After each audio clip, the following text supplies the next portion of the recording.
నమస్కారం అందరికీ. Welcome to my channel. So, ఇది ఎవరికి పర్సనల్‌గా మాట్లాడడానికి గాదు. ఎవరికి హేట్ జేయడానికి గూడా గాదు. జస్ట్ ఒక క్లారిఫికేషన్ ఆర్ జస్ట్ ఒక పాయింట్ అంతే. సో, ఒక పర్స్పెక్టివ్‌తోని ఈ వీడియో చేస్తున్నా. ఎవరికి పర్సనల్ హేట్ అయితే గాదు.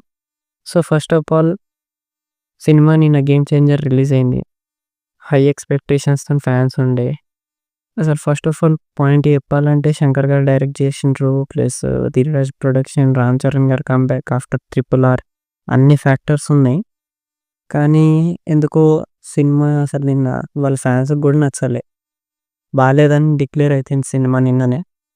కొందరికి నచ్చినాయి, కొందరికి నచ్చలే. కొందరు అసలు బాలేదన్నారు. కానీ మెజారిటీకి అయితే నచ్చలే సినిమా. అయితే నచ్చకపోయేసరికి అదన్నీ అయ్యేసరికి కూడా ఓకేనే ఉండే అంతా. కానీ ఇవాళ సడెన్‌గా పోస్ట్ ఒకటొచ్చింది వాళ్ళ తరఫు నుంచి 186 crores అని పోస్టర్ వచ్చింది. అదైతే పొద్దున్నుంచి ఫుల్ కాంట్రోవర్సీ స్టార్ట్ అయింది దాని మీద. సో, ఆ కాంట్రోవర్సీ ఏందంటే ఇది ఫేక్ కలెక్షన్స్ ఇచ్చిన్నారని టాక్. ఇచ్చిండ్రు ఫేకే అని కన్ఫర్మ్ కూడా ఉంది ఆడ. అది కోపం వచ్చినా, నష్టం వచ్చినా ఇంత కలెక్షన్ అయితే చేయదు ఈ సినిమా.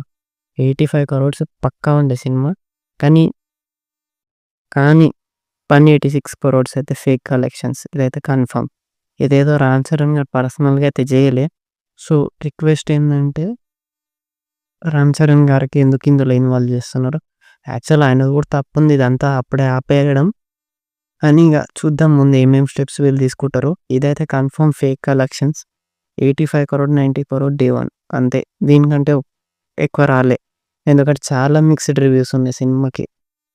సో, ట్విట్టర్‌లో చాలా ట్రెండ్ అయితుంది. సో, అది మంచిది కూడా కాదు ఒక సైడ్ రామ్ చరణ్ కూడా. నార్త్ ఆడియన్స్ అయితే మొన్నటి నుంచే డిక్లేర్ చేసేసింది ఫేక్ కలెక్షన్స్ అని. అన్ని కార్పొరేట్ బుకింగ్స్ చేసింది. నార్త్‌లో అయితే కలెక్షన్స్ లెవ్వు. రియాలిటీని యాక్సెప్ట్ చేసి ముందుకు పోవాలంతే. సో, ఇది ఎవరి పర్సనల్ ఇది కాదు. జస్ట్ ఒక పర్స్పెక్టివ్‌తోని తీసిన వీడియో.